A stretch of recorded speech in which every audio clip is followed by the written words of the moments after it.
ये ना फितरत वाली बात है कि सबकी एक फितरत होती है। कर्ण की फितरत थी देने की। आप और मैं हम लोग जितने भी इस कमरे में बैठे हैं और जितने भी बाद में हमको सुन रहे होंगे, आप अपने बारे में सोचिएगा, आपका 2 में से 1 हाथ है, या आपका हाथ ऐसा है या आपका हाथ ऐसा है। जी। जिनका हाथ ऐसा है ना, वो जीवन भर उनका हाथ ऐसा ही रहता है। जिनका हाथ ऐसा है ना, वो जीवन भर उनका हाथ ऐसा ही रहता है। कुछ लोगों की प्रवृत्ति होती है लेने की और कुछ लोगों की प्रवृत्ति होती है देने की।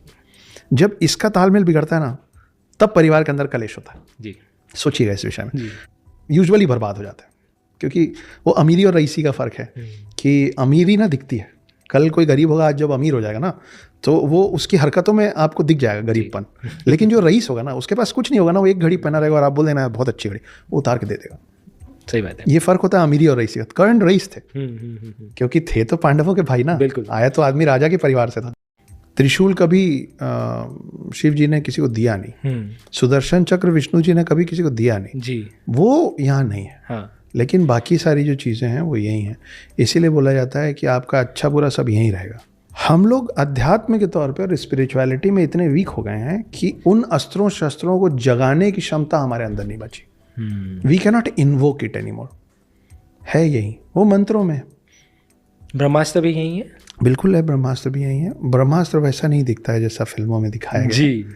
और ब्रह्मास्त्र का कोई शेप साइज नहीं है। तलवार में आएगा ऐसा कुछ क्राइटेरिया सेट नहीं है। वो एक मंत्र है। आप में उस क्षमता होनी चाहिए उस मंत्र को किसी भी चीज़ में डाल देने का। मतलब ये लिखा हुआ है हमारे पुराणों में कि एक घास के तिनके पे भी एक अस्त्र उतारा जा सकता है।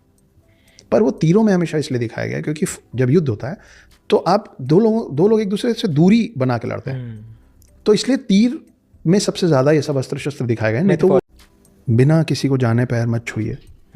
कोई भी हो, आप चाचा हो, काका, ये बात कईयों को नहीं अच्छी लगेगी, पर जो सही है वो सही रहेगा, अच्छी लगे।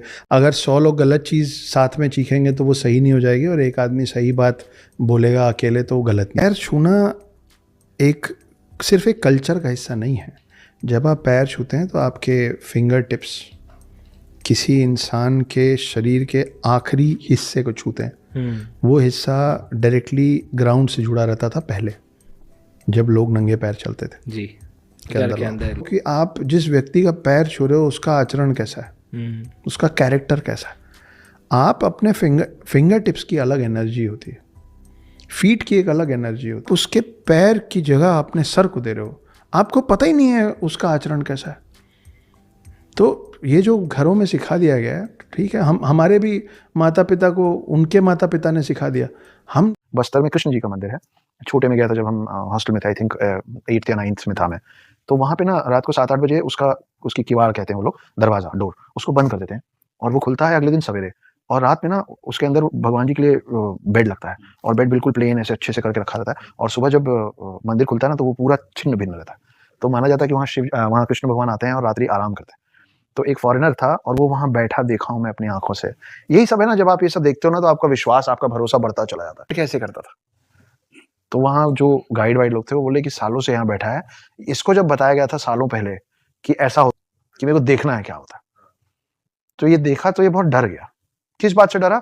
अब अगले दिन ही ट्राई टू टेल कि मैं रात को क्या देखा, तो वो बोल नहीं पाया, वो आज तक बोल नहीं पाता है। आपने उस अंग्रेज को देखा? मैंने उस आदमी को देखा है, उसकी आंखें नहीं है, वो जो देखा आंख चली गई, वो बताने की कोशिश किया, उसकी ज़बान चली गई।